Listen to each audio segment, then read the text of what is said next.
Jika sifat laknatnya tidak ada pada orang tersebut, maka kembali ucapan laknat itu kepada yang mengucapkannya. Begitu juga kafir. Kata-kata kafir, kafir, begitu ya, finnar, padahal sama-sama saudara muslim, sama-sama orang yang berkiblat yang sama, begitu, sama-sama mengucapkan dua kalimat syahadat. Dikatakan kafir, ini kalimat kafir nggak diterima sama langit, nggak diterima sama bumi, nggak bisa lenyap begitu aja tuh kalimat.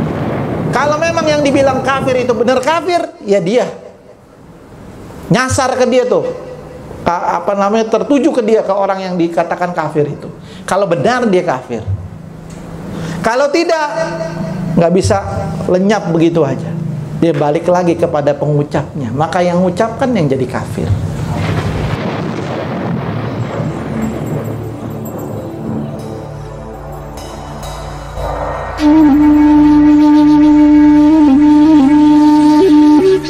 Ada orang-orang yang ngajarin muridnya, ya, guru yang ngajarin muridnya, kalau nggak mengkafirkan orang yang harus dikafirkan, maka kita kafir. Ente kafir kalau nggak kafirin mereka. Wah, berat ini.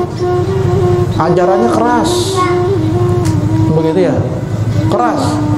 Orang diajarin keras. Begitu. Makanya wajah mereka nggak ada senyum-senyumnya acan.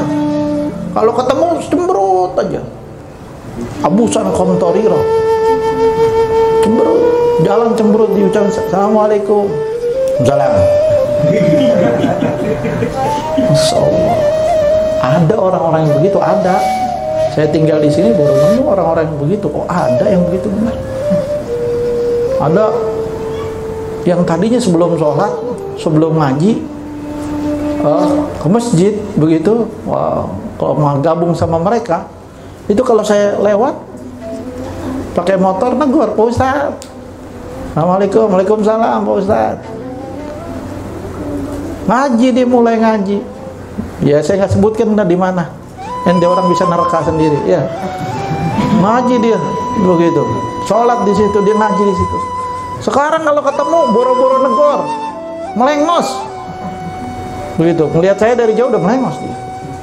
Gak mau negor. Kenapa? Gurunya ngajarin begitu. Gurunya ngajarin begitu.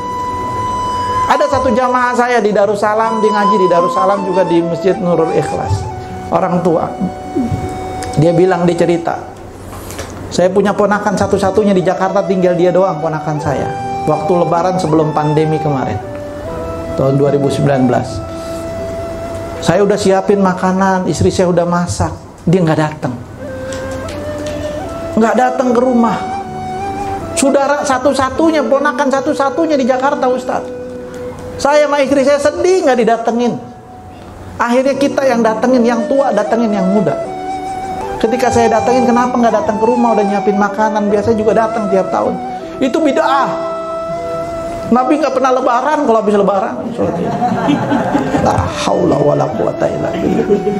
Ah, ini kejadian benar. Orangnya ada, masih cerita sama saya nggak ngarang-ngarang.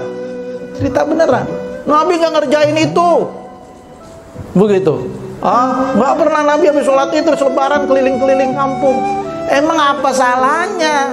Di mana dosanya? Di mana jeleknya? Coba. Di mana letaknya jeleknya? Begitu. Bagus semua. Di Yaman, Hadramut juga nggak ada tradisi itu. Ketika kita ceritakan kepada Sayyidil Habib Umar bin Muhammad bin Saleh bin Hafid, guru kita yang mulia, bahwa di Indonesia tuh kalau habis lebaran Idul Fitri, habis sholat Id, keliling kampung. Ya lebaran, silaturahim, lebaran, saling memaafkan. Beliau mengatakan itu tradisi yang begitu indah. Tradisi yang baik, pertahankan itu tradisi. Pertahankan itu tradisi. Tradisi yang indah, kata beliau. Coba kamu mulai di sini. Beliau minta kita mulai di sini. Kamu mulai di sini, kalian mulai di sini. Per kamar tuh habis lebaran, habis sholat Id, datang ke satu rumah aja. Jadi setiap kita datang ke satu rumah orang-orang yang udah kita kenal. Datang kita janjian nanti lebaran habis sholat Id mampir ke rumah. Ya dikasih cuman minum teh manis doang sih. Nggak ada kolang-kaling di sono. Ya, apalagi dodol nggak ada. Ketupat gitu nggak ada, nggak kenal ketupat. Ya kita bikin ketupat, orang Indonesia dikata, ada. Ketupat apa ini ketupat? Rus jamit katanya ya, nasi apa, nasi freezer gitu, nasi keras gitu ya, nasi yang dikerasin gitu ya, seperti itu. Aneh mereka sama ketupat juga ya. Jadi nggak kenal, nggak ada, jangan bermimpi disediain ketupat, jangan ya.